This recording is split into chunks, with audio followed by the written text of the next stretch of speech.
If you work in quality control at a candy factory, you know strict safety regulations come with the job. It's why you partner with Grainger.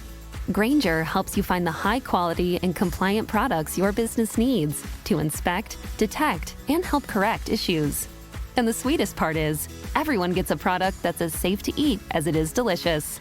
Call 1-800-GRAINGER, click Grainger.com, or just stop by. Grainger, for the ones who get it done.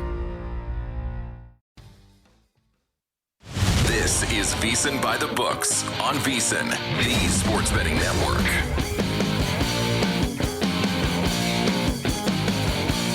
We begin hour number 2. VSiN By The Books. Dave Ross here, downtown Las Vegas, here at Circus Sports. Our closer, Jensen Lewis, back home in Cleveland, Ohio. Great to be back with you, Jensen. A lot of fun as always. Again, if you missed hour number 1, you can go back on your time on demand. Check it out. Our conversation with Cody Decker. Going to have the great Will Hill, King of Connecticut, join us in hour number 3. And Rachel Dory is going to join us north of the border. Always love catching up with Rachel there. We'll get an eye and ear of what's going on with Toronto now that series all tied up at 2, and the Stanley Cup playoffs as well. But we've got legit breaking news.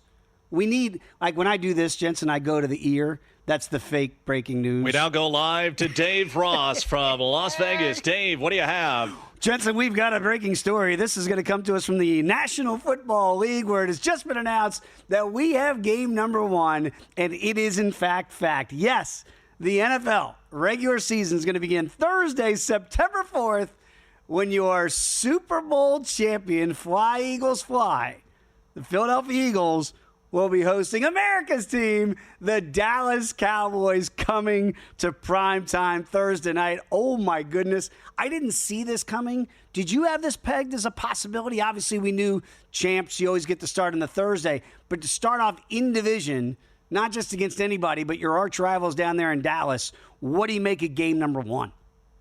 Yeah, obviously we knew it would be a possibility because of the home slate, but I think we probably would have leaned, if you had to pick in the division, I think you felt probably the Washington Commanders might have been a leg up, considering what happened with Jaden Daniels and how the NFL really loves to have kind of that showcase. The one that I thought it could have been Detroit, albeit you didn't want to start 2 years in a row, with the same team. But either way, I think this is a great start. It's going to be fantastic to see. And I've already seen some of the social media reaction. Oh, boy. The Dallas, one tweet, Dallas Cowboys are going to watch the Philadelphia Eagles hoist the 2024 Super Bowl title banner. Well done, NFL. Good theater here. And again, when you have the brand of the Cowboys, the worldwide brand of it, why not showcase it on the first night? We've got numbers. We've got numbers already.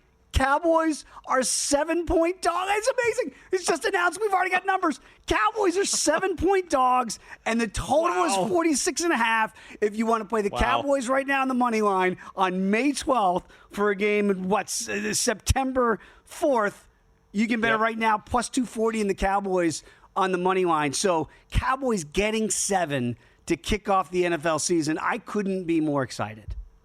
A little 6-point teaser here. Are we already talking teasers? Oh, God. Plus 13 over 40.5. You're not teasing that down to the Eagles -1, are you? You're teasing it up to 13. No. I had the Cowboys up to 13 over 40.5. No, again, here we go. We're already in it. Okay, so that's game 1. We know that now, and perhaps now a little bit of a domino effect, and I know we'll get some more of these leaks throughout the day and the next couple of days up until Wednesday when we get the official release. What a great show we'll have coming up on Thursday. So much scheduled games, so many ways to attack it from a survivor standpoint and starting to map out some of these opponents in the weeks to come. But very nice, my friend. We're off and rolling. Game number 1, we have the official matchup. Game 7, 46.5 already out there here for the Eagles on that Thursday night game. By the way, Mike Palm on, as we always do each and every week. And they have not released win totals yet here at Circa. They've been waiting for this, for the schedule to come out. It's going to get leaked. As we mentioned, here's the first trickle down as we begin the show on a Monday with that Thursday night game officially being announced. Then the numbers are going to all start coming out, and they don't wait long as they're already out. I did see Cowboys were 7.5. Remember, that was even money we'd given out before I went on vacation. After the George Pickens trade, it did go up slightly. Stayed at 7.5, but the juice went up to minus $1.10.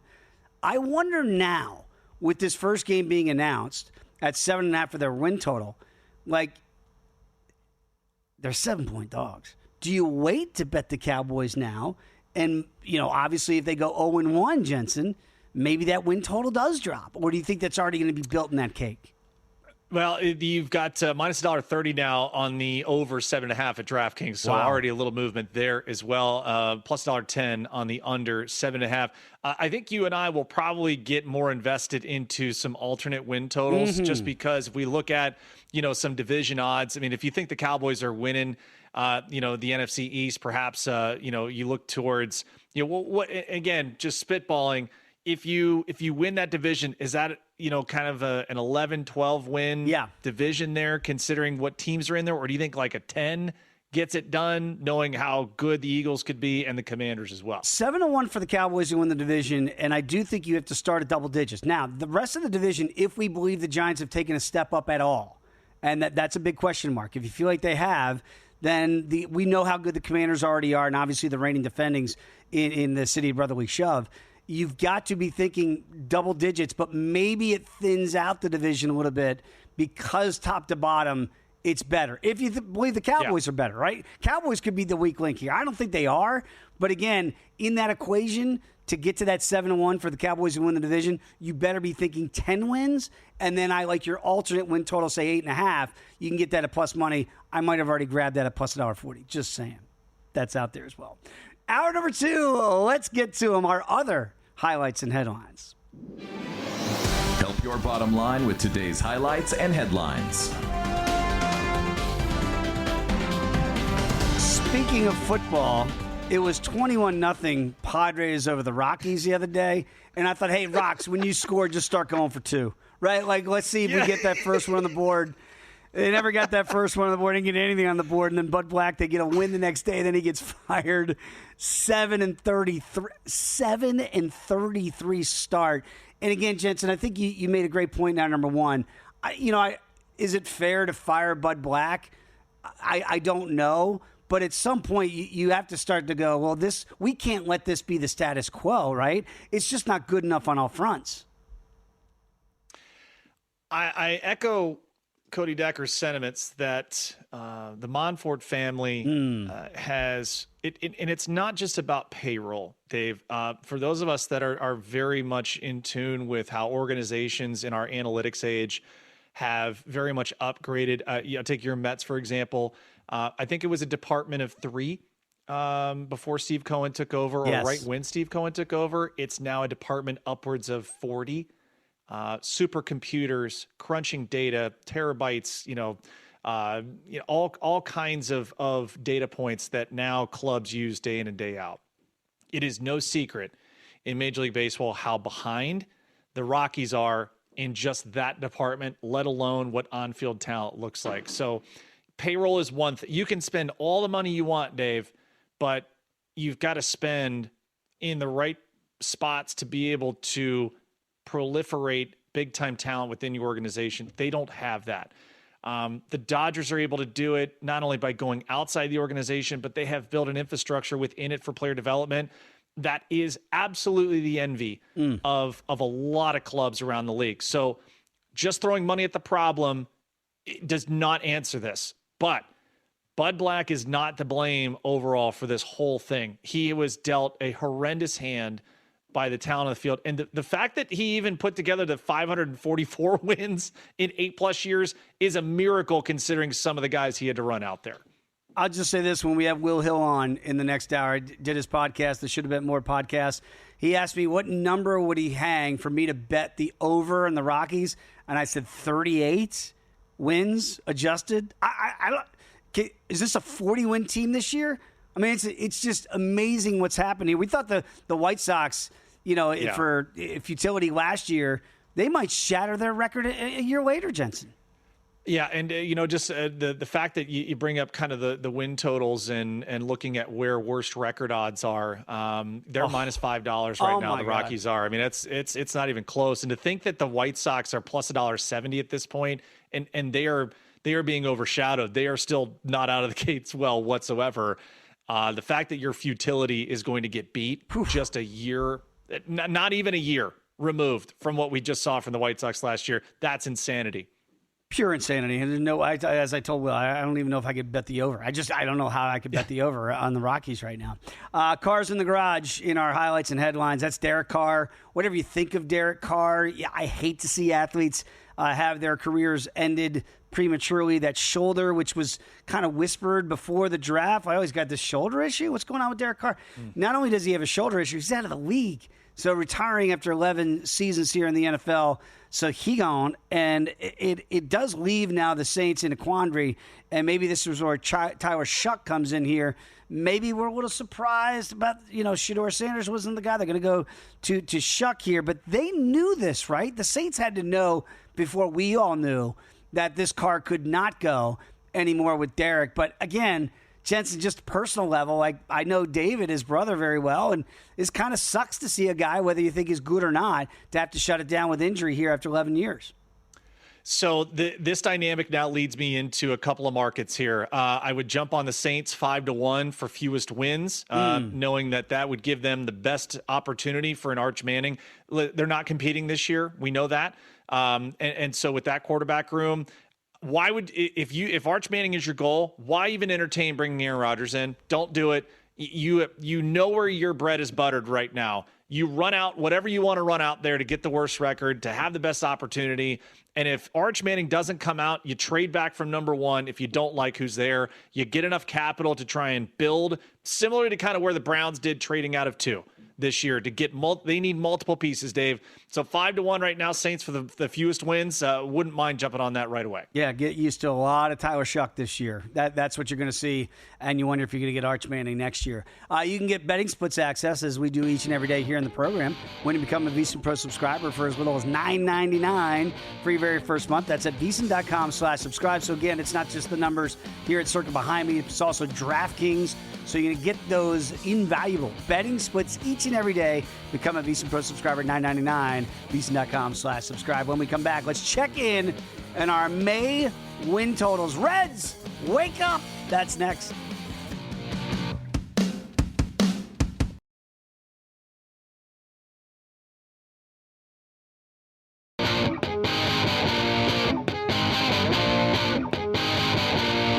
You're tuned in to VSiN By The Books, right here on VSiN. We continue VSiN By The Books. Dave Ross, Jensen Lewis. The big news here happening in the last 20 minutes or so. We got game number 1 in the NFL. It's been announced for September 4th. Cowboys going to open up in Philadelphia, City of Brotherly Shove. Oh, my goodness. That's going to be raucous on that Thursday night. Cowboys 7-point underdogs. 46.5 is already the total. Those are up right now at DraftKings. Let's talk some Major League Baseball here. It's going to be a lot of fun this hour as well. Of course, we're going to get to our Daily Diamond, and you're going to buzz the tower a little bit later for everybody, the inaugural debut of that. That's going to be spectacular. But you and I, we do love this market. It's a relatively new market in the space. I know Gil Alexander has been all over it here in the network the last couple of years as well. But you and I dipped our toe into the best records in the month of May, and it's such a quick turnaround when the numbers are posted. It's about a 24-hour market, so you don't have a whole lot of time to really sink your teeth into it before you fire away on those wagers. Right now, I just did not see a world where the Cardinals and the Twins would be your co-best record so far through 10 games at 8-2. I did play the Royals at plus 42.50, and that's hanging in there. We're 8-1 before dropping the last 2 in Boston. You kind of live and die with these things each and every day. At 8-3, Tigers are off to a good start. They've cooled a little bit. Same with the Phillies. Gave out that handicap when you and I did the segment at plus 1050. Didn't like the number as much, but I like the handicap. There they are at 7-3. Padres and Guardians at 6-3. Before we get to our tickets and specifics, can this possibly last with the Twins and Cardinals? I mean, when you're riding the highs, it certainly can. So let's take the Cardinals, for instance. Their road gets a hell of a lot harder. Mm-hmm. Okay, so if you think that the gravy train is over, this is a perfect time to start fading the Cardinals. So tonight, beginning 3 at Philadelphia. By the way, shout out Danny Higgins. Does a great job for us here on the show. Put together just as good a table as you could have to look at where every single day each team plays for us here on the show. 3 at Philly, okay? Then they got to go to Kansas City and play 3, the Cardinals do. And then they come home against Detroit and Arizona. That's your next 4 series. before they will finish the month at Baltimore and then 2 against Texas. So remember, I told you part of the handicap here, all right, especially now where we are in the calendar, evaluating the total games you have left to play. A lot of off days upcoming here for some of these clubs, so you may not have the opportunities to win the games, let alone be able to try and match, but also the opponent structure where you are currently. So that's St. Louis. I know we have other tickets in pocket with the Mets, the Mariners, the Reds. You have the Royals as well. What's your reaction so far as you've seen this month start to play out? It's played out. Look, 8-1 for the Royals, and obviously the last two, I didn't like that. And again, for me, because now you're looking at it every day, say for the Royals' perspective, I'm looking at that rotation. And when you lose with Reagans and then Lugo back-to-back against Boston, that hurts. And those home games, now they're going to start a series on the road against H-Town here. Like, I almost look at it and go, even at 8-1, I didn't want to go, well, 8-3 is not bad. We're right there with 8 wins, so we're tied for the lead. That sounds wonderful. But you do have to start looking at the rotations a little bit. And when you lose those aces or there's 1 and 2 holes, that's where it gets tough. The other ticket I did back was the Reds. You and I both backed that ticket. Look, I don't want to fully write it off, but without Hunter Green, we couldn't foresee that. But when you get an injury to your ace, that was part of our handicap, right? That arguably is the best pitcher in baseball. You get him out there, 5-6 starts in the month, and you feel pretty good about trying to get there. I said before we did this segment, I thought you had to get to 20 or 21 wins to really potentially win that marketplace. I don't want to write off our Mets, Mariners, or Reds, but you'd have to get on a streak, a Twins-like streak, and win 8 in a row if you're one of those 3 teams to really get yourself in any way, shape, or form back in the realistic hunt. Yeah, and again, just take the Reds, for example, upcoming schedule. It's actually decently favorable for them. Doable. 3 against the White Sox, 3 against Cleveland, 3 at Pittsburgh, and then they finish the month with the Cubs twice and the Royals. Speaking of the Cubs, I did officially add this right now, and you talk about scheduling spots. Mm-hmm. If you're going to take off, this is a great spot to back the Cubs. 19-1 right now in this market at DraftKings. Here's what you got upcoming. You begin a series against the Marlins at home for 3 today. Off day on Thursday. 3 at home against the White Sox. You go down to Miami and you play 3. Off day. Then you're in Cincinnati, division opponent. Then you've got 3 against Colorado at home. Off day. Then you got 2 against Cincinnati. I'm telling you, not a bad opportunity. They're 5-5 for the month. Ooh. But if you're going to get on a roll, I don't know if there's an easier schedule upcoming here, at least for the next 3 to 4 series, than what the Cubs have laid out for them. And by the way, remember coming in, they were the shortest shot on the board. I believe about plus 450 to have the best record this month. Now, what's the number you're going to get them now here at 10 games 19-1. 19-1. Yep. I like where your head's at. That's a really smart play. Again, does it get home? We'll find out. But that's exactly the way to handicap that market, to say when you look at the remaining schedule here, that is a really smart play that they're at 19-1 for a team. Again, I know they got pitching issues, but they can mash. Maybe they can mash their way with a pretty favorable schedule for them. Again, Reds, they're going to have to figure out their offense. It's the same worry I have with the Royals. Going forward, I trust the pitching, at least for Kansas City side. I don't as much anymore, obviously, without Hunter Green. What about those Mariners? I look at that ticket and I go, what happened against the Blue Jays over the weekend? Because I felt like you had a really good play there. Are they starting to become the Mariners that we don't trust anymore in the marketplace? I don't know if that's the case just yet. Okay. It's more of what they have upcoming here. So you finish, the series against Toronto yesterday. And again, not the way you want to do it, especially with the Yankees coming to town starting today. Off day on Thursday. Then it's at San Diego, who has been an absolute juggernaut at home. Then you go to Chicago, catch your breath a little bit.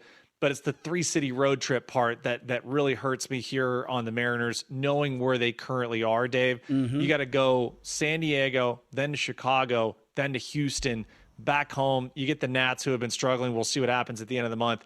And then you get the Twins, also same idea. They've been hot now. What will they look like at the end here? So it's not cooked, but it's on life support, the way they're at 4-4 at the moment. I will say this. I love when you look at the adjusted May Win totals that Jensen's getting to here at 19-1 for the Cubs. That does feel like the smartest play out there on the board. The Braves are 25-1, but they lost 2 out of 3 to Pittsburgh. So that's really going to hurt you. Like when you're handicapping these things, you go, those are the type of series you have to win. Like part of the Kansas City handicap for me was 4 against the White Sox, and they swept those 4 games at home. You almost have to win all of those. Like there can be no let up because there's going to be a team like we're seeing with the Cardinals and Twins that may be surprised. Twins, by the way, are plus 650 now to have the most wins in May. The Phillies, the team that I gave out then didn't bet, are the favorites here at plus 255 to get that home. So, again, kind of FOMO, but that's why we give you the handicap here of why we felt like the Phillies were a smart play. But I didn't like the number as much at plus 1050, so I stayed off of them, took the longer shot here, and that does not look like it's going to play out well. Royals ticket, though, I've got some value there. That's now down to plus 650 to have the best record, most wins, rather, in the month of May, and I got that at plus 4250. What about the Padres? They get off that series against Colorado. We mentioned you got to win all of those. You can't just win the series. I know it's one game, but you do feel like if you got the Padres, who are now 18-1 to have the best record, you let one get away yesterday in Colorado. I still may jump on them. I may join Gil here at this number. Did miss out on 25-1 or north of that. Better numbers, I think, were available before May started.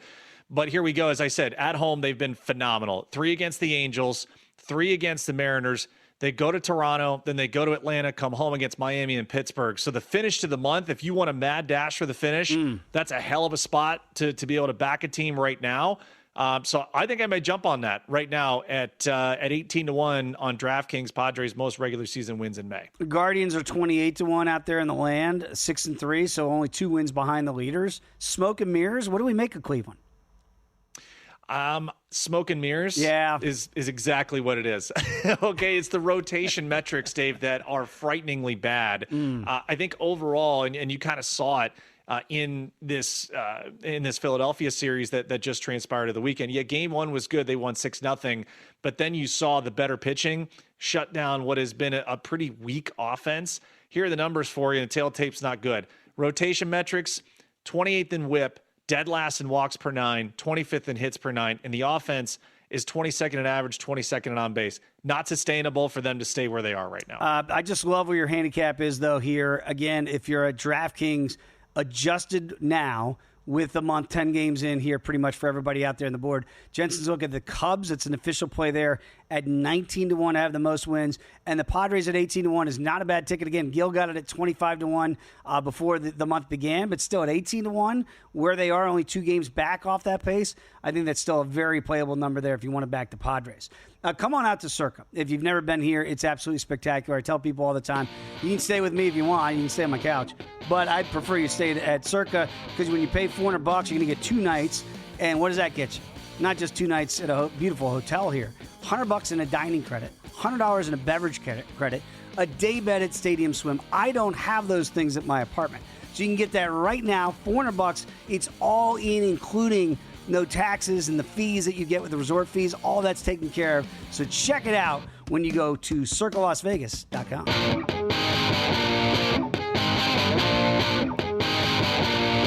You're tuned in to VSiN By The Books, right here on VSiN. We are back. VSiN By The Books. Dave Ross, Jensen Lewis. Big news, of course, this hour has been the schedule release. Game 1, we know it's official now. Thursday night, Cowboys going to be in the City of Brotherly Shove. That number is 7. 46.5 is the total. Brandon Valesky, our producer, is like, I can't believe that I haven't hopped on the Cowboys plus 7 already. And, we've had 20 minutes to figure it out here, Jensen, in the handicap. I do look at it, though, in all seriousness and say, if you go back to Baltimore and Kansas City, once that was announced about this time, obviously, last year for that Thursday night opener, I believe it was 3. Maybe you saw some 2.5s, but you really didn't see a whole lot of line movement in the months leading up to that opener.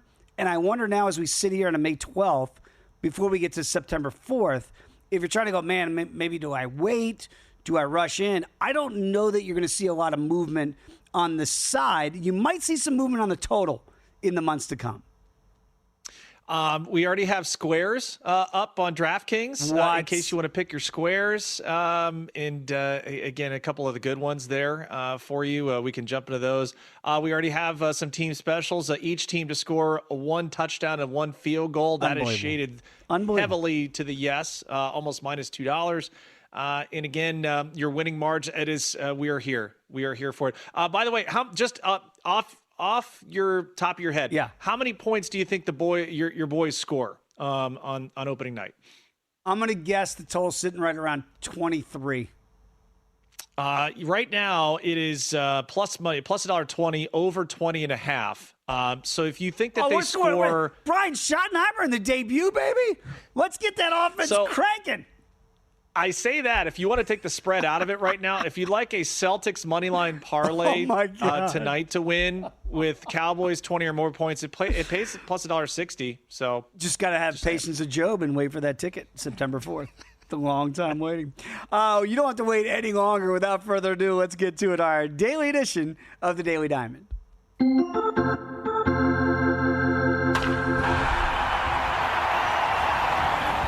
Jensen, nowhere did I ever think that we'd be talking about the Cardinals, not the Arizona Cardinals, the St. Louis Cardinals off the deck and flying high. What's going on in St. Louis? Hey, listen, when you get hot, you're hot, and the good times keep rolling. So our first one today, flying high. That's where the St. Louis Cardinals are, as we mentioned with Cody Decker, tied for the longest win streak currently in Big League Baseball, 8 straight wins. However, Dave, they begin a series in Philadelphia tonight. They are the road underdog. They are 6-10 in that spot tonight. So a couple of leans for me. Wilson Contreras, you mentioned what's been going right. Well, he has been absolutely scorching hot. 2 or more total bases, a lean for me tonight. Tough customer, though, Christopher Sanchez, who has been phenomenal at home. 6 or more strikeouts, a lean for me there tonight. Okay, I can't look. Obviously, I'm invested here with the Reds at 9-1. And the numbers even you can get a better number now. And the Reds at 10-1. The Cardinals have almost cut that in half in the division odds here. They're plus 550. Remember, Cubs were over $2 betting favorite in this division. They're now down to 190. Brew Crew at plus 475. Are the Cardinals viable here? Like, I don't see it, but they are 3 games over 500. And now that number, as I mentioned, they're nipping on the heels for the Brewers to be the second betting choice.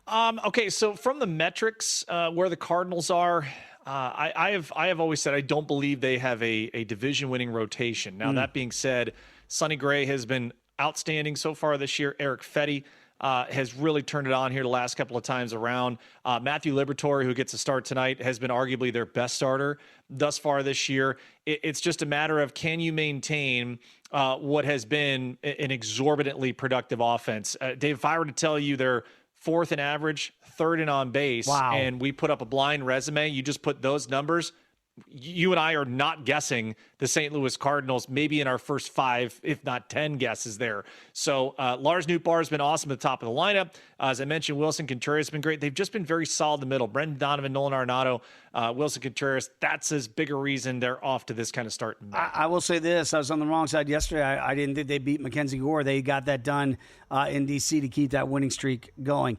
If you look at the Spider-Man GIF, have we decided what it is? I guess GIF. And the Spider-Man GIF, you're going back and forth. It could be right now the Cardinals, and it could be the Twins. Because Minnesota right now, what's happened to Minnesota? How in the world is this happening in the Twin Cities? I mean, Cody talked about Byron Buxton. He has been clutch, but it's also been, as I mentioned last week and most of the week to you, Dave, and throughout the year, they pitch. Yeah. They're going to be in every game because they pitch, and their rotation has been very good. Back into their bullpen has been solid. This is the team right now that has a rotation that is the lowest walks per 9 and a bullpen with the lowest walks per 9 in baseball. They limit traffic so well, so they limit opportunities for, obviously, offenses to do a boatload of damage. Here are the odds currently at DraftKings for the division. Tigers out to a great start. They deserve to be the favorite. You and I picked the Royals to win this division. Still a great price if you want to jump in on it. I think you have to get in at least a little share of the Twins at 7-1. If nothing else, the Twins to make the postseason number at plus money is one to back. I gave out last week, if you wanted to jump in on the American League pennant, Twins at 20-1. Wow. No reason why you can't get a share of them with that pitching staff. And who knows if that front office and Derek Falvey will go out and try and get some assets at the deadline, because it's that big black cloud of what will the ownership sale, what will that do to potential future spending. That being said, they may the Twins may force the hand of ownership in the front office because of how well they'd be playing. Didn't see this turnaround coming from the great Rocco Baldelli. I'm sure Brandon Valesky loves to hear that, but they are hot winners of 8 in a row. Rockies, they got a one-game winning streak, Jensen. Can they make it 2 in a row? They have won back-to-back games just one time this year, Dave. But it did happen when they finished a homestand and they started a road trip. Wow. Same situation they're in tonight. And Texas has been a little slow getting out of the gate for home series. They're 2-4. Chase Dollander is going to get the start, the young rookie phenom for Colorado against Tyler Mahle. Take a stab. It's plus money right now. Rockies plus a half on that first 5 line. You're basically backing the fact that Chase Dollander can kind of limit an offense there that has had a little trouble throughout the season. And let's see, first 5, you can get even the Rockies on the money line plus $1.95. Not even a bad spot if you want to take a stab there. So I think plus a half. And then Chase Dollander's had a little issue with the control, 2 or more walks tonight. Those are a couple of leans for me. I think if I'm wagering the Rockies in any scenario, even first 5, I think I want to have that half run in pocket just in case we get the dreaded draw and then we get a win. What about some guys that maybe get a little bit hot right now, J. Lou? We're going streaking. Will Ferrell, here we go. Manny Machado, 11-game hit streak right now. And we mentioned the Padres are going back home. So if you want to jump in that most regular season wins in May market, great spot to do it. Also a great spot to back Manny Machado. Has decent career numbers against Yusei Kikuchi. Both hits he's had in the 8 at-bats, both have left the yard. So 2 or more total bases for Manny Machado. Jackson Merrill, day off yesterday, but he has been scorching hot. 2 or more hits, runs, RBI. Middle of the Padre lineup, Dave, has been absolutely ridiculously good. When you have run lines, I don't know if I've ever seen this. Yesterday, the run line for the Padres against the Rockies, 3.5 at some books. 3.5. Oh my God. Are you kidding me? I mean, look, the Padres win the game, so obviously hindsight for us, but don't you have, if you get ridiculous run lines like that, I can't lay the 3.5 runs. No.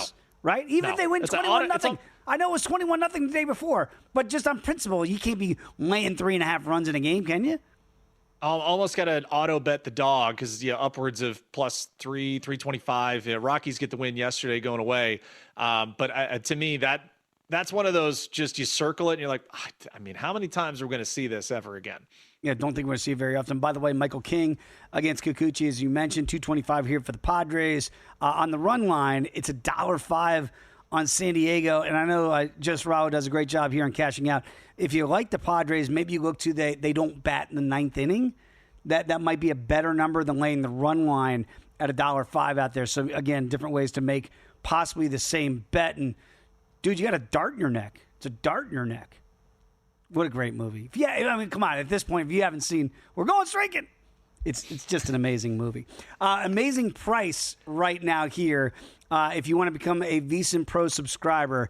If you have not done so, $199. Use the promo code PRO. You're going to get 2 extra months for free when you do that right off the jump. You're going to get emailed daily best bets. Bill 80 does not sleep, so you get that in your inbox when you wake up before you make those wagers. Exclusive betting splits, VSiN Watch App access, and get excited, America, because our sport's coming back. The NFL betting guide will all be in this deal for $199. VSiN.com/subscribe. That's the way you get the best access to it. Okay, speaking of getting excited, America, Jensen, when we come back, we're going to debut Buzzin The Tower. Is this something that you've got on your mind today that you have to get off? Is that what this is? I got things I want to talk about. I got young kids. Tune in. Raise an ear to Uncle J. Lou here. There it is. That's coming up next. We're going to Buzz the Tower right here on VSiN By The Books.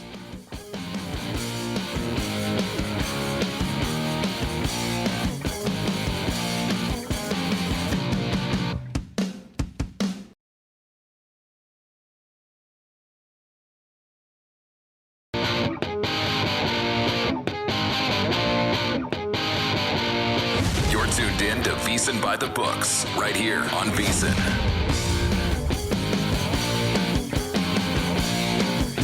We are back. VSiN By The Books. Dave Ross, Jensen Lewis going to have a great hour number 3 coming up here. King of Connecticut. Will Hill's going to join us.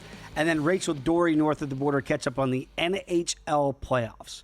But for the first time in our show's existence, it is time to buzz the tower. Jensen Lewis is on the mound, and he has something to say. No, man, this is not a good idea. Sorry, Goose. It's time to buzz the tower.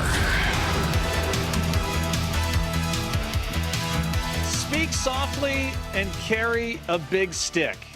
Sage advice from one of the great men in our country's history, Theodore Roosevelt. Float like a butterfly, sting like a bee, the great Muhammad Ali, for a sports metaphor that is applicable in every aspect of sports culture and history.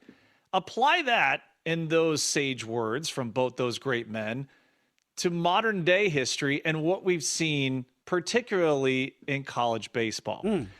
Now, we've had instances in the last 5 to 10 years of fans wanting players to express themselves and show their personality. And as they say in a couple of commercials from the last couple of years, just let the kids play. All right.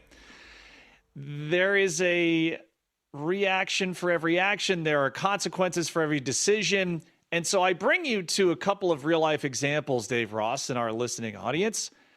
The first that stood out to me was young Jonah Williams, freshman from the University of Texas, in a series against the Florida Gators in which he was gyrating after every single pitch and talking smack and tossing his bat after a walk. And, you know, one of those instances I've gone through as a player and as a pitcher, and I'm like, all right, you just kind of let it go.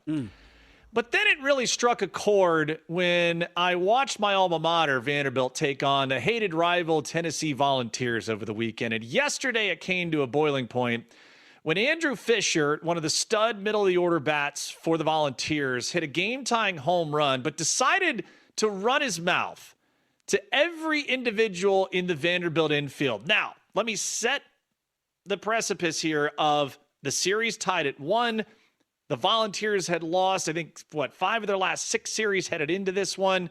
You're going up against an arch rival, all kinds of regional and hosting implications potentially on the line. Well, Andrew Fisher does that. There's a rain delay. The Commodores end up going ahead. Ethan McIlvain, one of their stud pitchers, ends up coming in out of the bullpen and closes it out. Commodores reacting after a series win, as you would expect, jubilant on the opponent's field. Well, more jawing comes back from the Volunteer dugout, and bench is clear. Now, I've always been an advocate of having personality, of firing up your group and leaving it there. But now we are in an era, Dave, where it feels as though the crossing the line happens more often than not. We, in my day, usually would settle it by, as this segment is appropriately titled, Buzzin The Tower.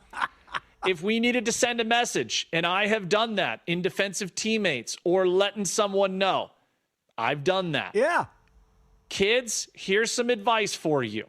Speak softly, carry the big stick, let your actions do the talking. And I bring that up to you because of the implications now as we rotate this forward to where the college baseball future markets are. Tennessee, by virtue of losing that series, is now needing at least the series win against Arkansas at the end of this coming weekend to be in a position to potentially host a regional. If they lose, they now may be a 2 seed and have to travel.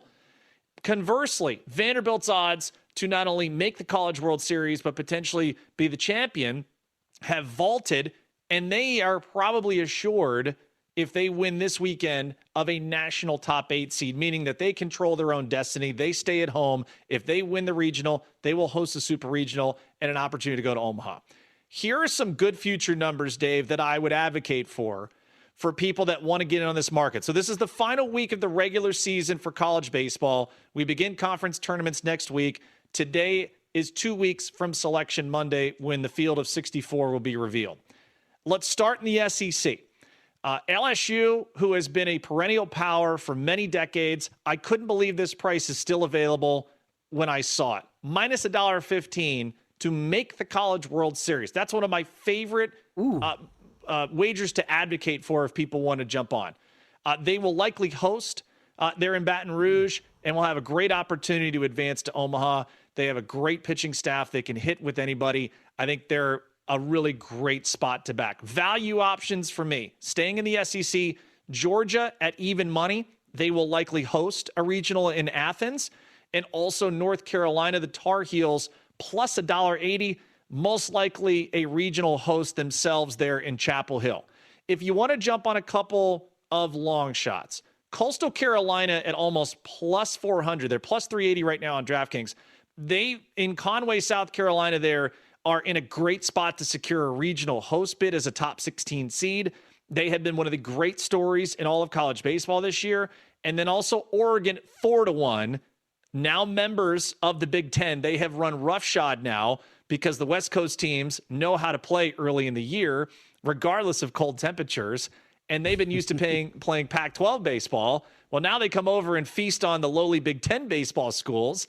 And Oregon at 4-1 will probably be a regional host there as well. Those would be the teams, Dave, that I would advocate for in that make the College World Series market. Absolutely love it. There's so much to unpack here. First of all, the graphics team, spectacular. Buzzin The Tower. It just looks so clean. And the fact that you're mentioning this, Jensen, for the kids, because from a guy, from your perspective, who's been there, done that at the highest levels, and to see this happening at a lower level, I think that they should take your message to heart. Look, our buddy Danny Graves, we've had him on the show, all-time saves leader in the history of the Cincinnati Reds. I've had this conversation with Gravy for a long time, over a decade, about pimping your ride and Joey Bats with the bat flip that we saw. People think it started there. It didn't. But, what can you do? What can't you do? You mentioned let the kids play. There's so many derivatives from it. I always say this, Jensen. I can't tell somebody what they should be offended by, but they will be offended whether I tell them they should be offended by it or not. I don't think I can say to anybody, you shouldn't be offended by that, because sometimes naturally you're just going to be offended. If you're a pitcher and you see this stuff, and you talked about it, kind of policing the way the old school game was versus the new school, and I know some people out there cringe when old timers bring this up like me, like, hey man, buzz that tower, and maybe we don't see those antics. How do you kind of compartmentalize that from letting the kids play to having some sort of decorum out there between the lines? I go back to what scouts, regional cross-checkers, general managers that I've interacted with, even from my high school days through college and the pro ball and now on the media side. There is so much that's evaluated that is not about what happens when you take the field. It's how you interact with your parents. It's how you treat teammates before and after the game. It's how you talk to your coaching staff. I have heard scouts and cross-checkers say they have crossed players off that have been top prospects because of just their demeanor and how they have a lack of respect for people around them. Organizations want nothing to do with that. You could be the best player. They want nothing to do with that because that affects how they do business and it affects their brand. And I try and advocate this to people, especially our young players and our kids going into college. You are branding yourself right now. You are a walking advertisement more than you could possibly realize, not only in your actions as a human being, what you put on social media. All of those things are wrapped up into an advertisement package for potential businesses. And in this case, potential professional teams that want to make you a draft pick in the upcoming June and July draft. That to me is the biggest thing to get across to these kids where they are right now. Everything you do is being monitored. Everything you do is being evaluated and filtered. And if you just heed the advice of letting your actions do the talking as far as playing the game the right way, respecting opponents, and beating them the way that you should, you're going to be in a much better position, not only in the short term, but the long term as well. What a great message. By the way, and I know you saw it, I saw it, I couldn't believe it when I saw it. Yuri Gurriel hits the big home run for the D-backs, puts his arms up to the heavens, and a very slow walk to first. And then they got a 3-run lead against the Dodgers going to the top of the ninth. and then a 6-run outburst by the Dodgers, highlighted by the go-ahead 3-run home run by some guy named Shohei Ohtani, who then looks like he does the Yuri Gurriel from a half inning before, Jensen. I always say, man, if you want to dish it out, you got to be able to take it. I'm not mad at Shohei for showing up, if you will, Gurriel, for doing exactly what he just did. Right? Turnabout's fair play? And to put a bow on it, that was to put his team ahead in the final inning of the game. You want to celebrate that? I'm all for it. Massive game-changing action right there. I have no qualms about that whatsoever. Love Buzzing the Tower. Maybe my new favorite segment here we do in the program. When we come back, we're going to go to our guy, Will Hill. King of Connecticut is next.